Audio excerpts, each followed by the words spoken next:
Hello students, welcome to my channel Charlotta Tutorial. মোৰ প্ৰিয় ছাত্ৰ ছাত্ৰীসকল তোমালোকৰ কাৰণে আজি মই অসমীয়া আগন্তুক এছএলসি পৰীক্ষাৰ আহিব পৰা 2 নম্বৰ 3 নম্বৰ আৰু 5 নম্বৰৰ কিছুমান প্ৰশ্ন তোমালোকলৈ দিছো। যোৱা ভিডিঅ'ত আমি 1 নম্বৰৰ প্ৰশ্নৰ বিষয়ে আলোচনা কৰিছিলো। কোনোবাই যদি চোৱা নাই লিংকত গৈ পেলাই 1 নম্বৰ প্ৰশ্নৰ উত্তৰবোৰ চাই ল'ব পৰা, প্ৰশ্নবোৰ চাব পৰা আৰু উত্তৰ যদি কাৰোবাক লাগে তেতিয়ালে কমেন্টত দিলে মই উত্তৰখিনি দি দিম। তো আৰম্ভ কৰিছো প্ৰথমতে 2 নম্বৰৰ প্ৰশ্ন। ইয়াত গোটেইখিনি আমাৰ পাঠ যিমানখিনি আছে গোটেইখিনি সানমিহলিকৈ দিয়া আছে। প্ৰথমতে আৰম্ভ কৰিব লৈছো 1 নম্বৰটো। অজন্তা ছবিবোৰত প্ৰকাশ পোৱা ভাৱবস্তুটা কি? দেউতাকে কোঁৱলীক কিয় কম্পিউটাৰ এটা উপহাৰ দিছিল? ইছলামীয় ভাস্কৰ্যৰ মূল সম্পদ কি? সাধাৰণতে সকলো আৰ্টৰ বিপৰীতে দুটা বিপৰীত পন্থাই কাম কৰা দেখা যায়। বিপৰীত পন্থা দুটা কি? সভ্যতা আৰু সংস্কৃতি শব্দ দুটাৰ পাৰ্থক্য কি? ভাইৰাছ মানে কি? ভাইৰাছৰ সম্পূৰ্ণ ৰূপটো কি? ইণ্টাৰনেটৰ সহায়ত কোঁৱলীয়ে কি নতুন অভিজ্ঞতা আহৰণ কৰিলে? প্ৰকৃতিৰ কোনবোৰ নিয়মে পাহিক আকৃষ্ট কৰিছিল লিখা? সাতমহলীয়া ঘৰৰ বাহিৰত ৰৈ থকা মানুহজনে কবিৰ সৈতে কি কথা পাতিছিল? তোমাৰ নিজৰ কথাৰে লিখা। জখৰ পোৱালিহঁতে কাক কোনে চায়? ইয়াত জখৰ পোৱালি বুলি কোনে কাক কৈছে বুজাই লিখা। অজন্তা ছবিবোৰত কি ভাৱবস্তু প্ৰকাশ পাইছে? গান্ধীজীয়ে নতুন যুগৰ ভাৰতীয় সংস্কৃতি কেনেকুৱা হ'ব লাগে বুলি মত পোষণ কৰিছে? উত্তৰ ভাৰত আৰু দক্ষিণ ভাৰতৰ ভাস্কৰ্যৰ পাৰ্থক্য ক'ত দেখিবলৈ পোৱা যায়? ফ্ৰম ভলগা টু গংগা গ্ৰন্থত কিহৰ বৰ্ণনা পোৱা যায়? চাহ উদ্যোগৰ কৰ্মীসকল কোন? তেওঁলোক ক'ৰ পৰা অসমলৈ আহিছিল? ন অসমীয়া মুছলমান বুলিলে কাক বুজায়? তেওঁলোকে অসমৰ অৰ্থনীতিত কি অৰিহণা যোগাইছিল?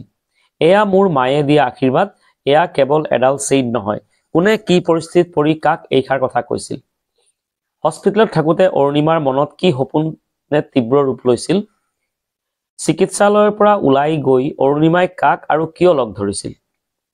মাউণ্ট এভাৰেষ্টত অৰুণিমাই কেতিয়া আহৰণ কৰিছিল? তেওঁ তাত কিমান সময় ধৰি আছিল? কামত ল'ৰা ছোৱালী বুলি ভাগ নাই, যেনেকৈ কাম ভাগ কৰি দিছো তেনেকৈ কৰা। এই কথাষাৰৰ বক্তা কোন? তেওঁ কিয় এই কথাষাৰ ক'বলগীয়া হৈছিল? আতিগুৰি মাৰি লিখা। এই প্ৰশ্নটো যোৱাবাৰ আহি গৈছে, যদিও আহি গৈছে তোমালোকে আকৌ চাব পাৰা। কাজিৰঙালৈ ওলাওতে পাহি আৰু পলক মাক দেউতাকে কি উপদেশ দিছিল? মহিচন্দ্ৰ মিৰি কোন? কাজিৰঙাক বিশ্ব দৰবাৰত চিনাকি কৰাই দিবলৈ তেওঁ কেনে ভূমিকা লৈছিল? তেলৰ বাবে চলোৱা খনন কাৰ্যত মাড লগিং আহিলাসমূহৰ ভূমিকা কি? ইৰাণীসকল কেনে প্ৰকৃতিৰ? তেওঁলোকৰ বাৰ্তালাপ কেনেধৰণৰ? নুন কি? ইয়াক কেনেকৈ প্ৰস্তুত কৰা হয়? এইটো পাৰিশ্বত এভুমুখী পাঠৰ পৰা দিয়া হৈছে। তেহৰানৰ বিমানবন্দৰ কেইটা আৰু কি? এটা মুদ্ৰাৰ দুটা পৃথিৱীৰ দৰে এই বিশ্বব্ৰহ্মাণ্ডৰ প্ৰতিটো ভৌতিক বস্তুৰে ভাল আৰু বেয়া দুটা দিশ থাকে। কথাষাৰ কোনে আৰু কাক আৰু কিয় কৈছিল? এই প্ৰশ্নটো যোৱাবাৰ আহি গৈছে। ভাইৰাছে কম্পিউটাৰ এটাৰ কেনেদৰে বিজুতি ঘটাব পাৰে? কোঁৱলীয়ে ইমেইলৰ জৰিয়তে বান্ধৱীসকলৰ পৰা কি জানিব পাৰিলে?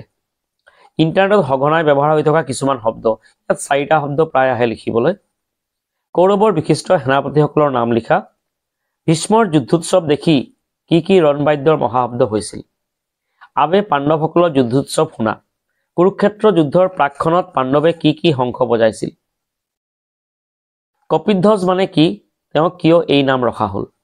নালন্দা বিশ্ববিদ্যালয়ত অধ্যয়ন কৰা কোনজনা চীনা ছাত্ৰক কামৰূপ ৰাজ্যলৈ নিমন্ত্ৰণ কৰা হৈছিল? নিমন্ত্ৰণ কৰা ৰজাজন কোন? এইটো আমাৰ প্ৰাচীন ভাৰতীয় শিক্ষা পাঠৰ পৰা দিয়া হৈছে। তক্ষশিলা বিশ্ববিদ্যালয়ত অধ্যয়ন কৰা দুজন প্ৰখ্যাত ছাত্ৰৰ নাম লিখা। কোনখন বিশ্ববিদ্যালয় কোন ৰজাৰ দিনত ভাৰতবৰ্ষৰ পণ্ডিতৰ মিলন ক্ষেত্ৰ আছিল? ভাৰতীয় দৰ্শনৰ মতে পুৰুষাৰ্থ কেইটা আৰু কি? প্ৰাচীন ভাৰতত কেইখন বিশ্ববিদ্যালয় আছিল? নামসমূহ উল্লেখ কৰা। আৰ্য শিক্ষা মতে প্ৰতি মানুহৰ পুৰুষাৰ্থক কেইটা আৰু কি ভাগত ভাগ কৰিছিল? তক্ষশিলা বিশ্ববিদ্যালয়ৰ বিষয়ে চমুকৈ লিখা। পাণিনিয়ে এটি চমু পৰিচয় দিয়া। পুৰুষৰ প্ৰয়োজনীয় চতুৰ্বৰ্গ কি? তক্ষশিলালৈ কোন দেশৰ পৰা ছাত্ৰ আহিছিল? নালন্দা বিশ্ববিদ্যালয়ৰ পুথিভঁৰালৰ বিষয়ে লিখা। এইটোৰ বিষয়ে তোমালোকৰ চমু টোকাও লিখিবলৈ আহিব পাৰে। আজিকালি শিক্ষাৰ লগত প্ৰাচীন ভাৰতীয় শিক্ষাৰ মূল পাৰ্থক্য কি আছিল? তক্ষশিলা বিশ্ববিদ্যালয়ত কি বিষয়ৰ শিক্ষা দিয়া হৈছিল? নালন্দা বিশ্ববিদ্যালয়ত কি বিষয়ৰ শিক্ষা দিয়া হৈছিল? উদান্তপুৰীৰ বিশ্ববিদ্যালয়ৰ কি সম্পদ কোনে কেতিয়া ধ্বংস কৰিলে? কোনে আৰু কি ৰূপ ধৰি বলিক চলনা কৰিছিল? হ'ল এৱে তোৰ সময় হবৰ জাতিৰ ঝাৰুদাৰ যে ভাই ইয়াত কবিয়ে কি কাৰণে জাতিৰ ঝাৰুদাৰ হবৰ সময় হলহি বুলি সকীয়াই দিছে এতিয়া চোৱা চমুটোকা প্ৰজাবলী ভাষা আজান ফকীৰ জিকিৰ এই কেইটাৰ বিষয়ে চমুটোকা আহিব পাৰে এতিয়া চোৱা 3 নম্বৰৰ প্ৰশ্ন বৰগীতৰ 3টা লক্ষণ উল্লেখ কৰা কবি মাধৱদেৱৰ সাহিত্যিক কৰ্মৰাজি কি ভাগত ভাগ কৰিব পাৰি উল্লেখ কৰা ব্ৰজাৱলী ভাষাৰ 3টা বৈশিষ্ট্য লিখা অজন্তাৰ গুহাৰ শিল্পকলাৰ এটা বিৱৰণ দিয়া ভাৰতীয় সংস্কৃতিত ইছলামৰ অৰিহণাৰ বিষয়ে এটি চমুটোকাত যুগুত কৰা অৰ্জুনে শ্ৰীকৃষ্ণক উভয় সেনাৰ মাজত ৰথ ৰাখিবলৈ কিয় কৈছিল অৰ্জুনে যুদ্ধক্ষেত্ৰত উপস্থিত হৈ যুদ্ধ নকৰো বুলি কিয় কৈছিল মোগল সম্ৰাট বাবৰৰ আমোলত ভাৰতত প্ৰৱেশ কৰা চিত্ৰকলাৰ ধাৰাটি কেনে আছিল সভ্যতাৰ সংস্কৃতি এই দুটা শব্দৰ মাজত পাৰ্থক্য বিচাৰ কৰা আটাইৰে মুখবোৰ হুকাই টেমি যেন হৈছে কাৰ আৰু কি কাৰণত মুখবোৰ হুকাই টেমি যেন হৈছে ক্ৰিকেট খেলুৱৈ যুৱৰাজ সিঙে অৰুণিমাক কেনেদৰে অনুপ্ৰাণিত কৰিছিল অৰুণিমা সিনহাই ৰেল যাত্ৰাৰ সময়ত কি দুৰ্ঘটনাৰ সন্মুখীন হ'বলগীয়া হৈছিল এই দুৰ্ঘটনাত অৰুণিমাই কি হেৰুৱাবলগীয়া হৈছিল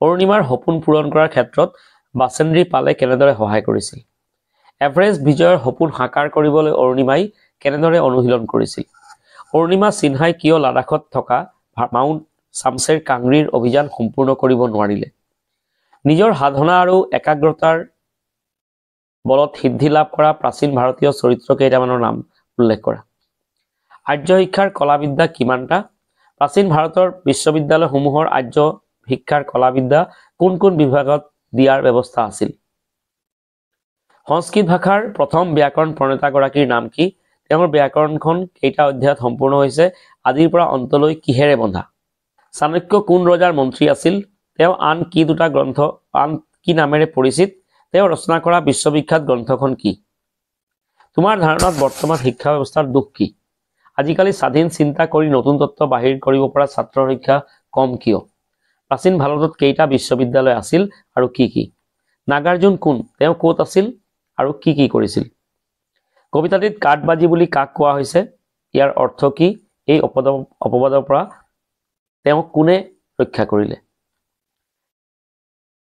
কৃষ্ণই বিভিন্ন সময়ত কি অৱতাৰ ধাৰণ কৰি কেনে কাৰ্য সাধন কৰিছিল পাঠৰ আধাৰত বৰ্ণনা কৰা মোহিনী ৰূপে কোনে কাক কি খুৱাই দেৱতাৰ কাৰ্য সাধন কৰিছিল উঠা হে ঋত্বিক ধানী অমৃতৰ পুত্ৰ উঠা যত মুক্তি পথযাত্ৰী কবিয়ে কিয় এনেদৰে আহ্বান জনাইছে বুজাই লিখা কবিয়ে লগ পোৱা মানুহজনৰ ঘৰটোৰ চৌপাশৰ বিৱৰণ দিয়া নহলে যে বিশ্বসভাত নহব তোৰ বহাৰ ঠাই বিশ্বসভাত ঠাই পাবলৈ কবিয়ে কি কৰিবলৈ নিৰ্দেশ দিছে উত্তৰ ভাৰত আৰু দক্ষিণ ভাৰতৰ ভাস্কৰ্যৰ মাজত পাৰ্থক্যবোৰ লিখা এইবোৰে আছিল 3 নম্বৰৰ প্ৰশ্ন এতিয়া কেইটামান ব্যাখ্যা কৰা দিয়া হৈছে মোহন কিশোক বেনু অনাহত ছন্দে গায় মহামহিমৰ গাম মোহ চন্দ্ৰালহ তেজি উঠা ভক্তবৃন্দ সুন্দৰ কৰা ৰূপ ধ্যান এটো আমাৰ প্ৰশস্তি কবিতাৰ পৰা দিয়া হৈছে সহস্ৰে বয়নে যাৰ নপাৱন্ত সীমা অধমে জানিব কেনে তোমাৰ মহিমা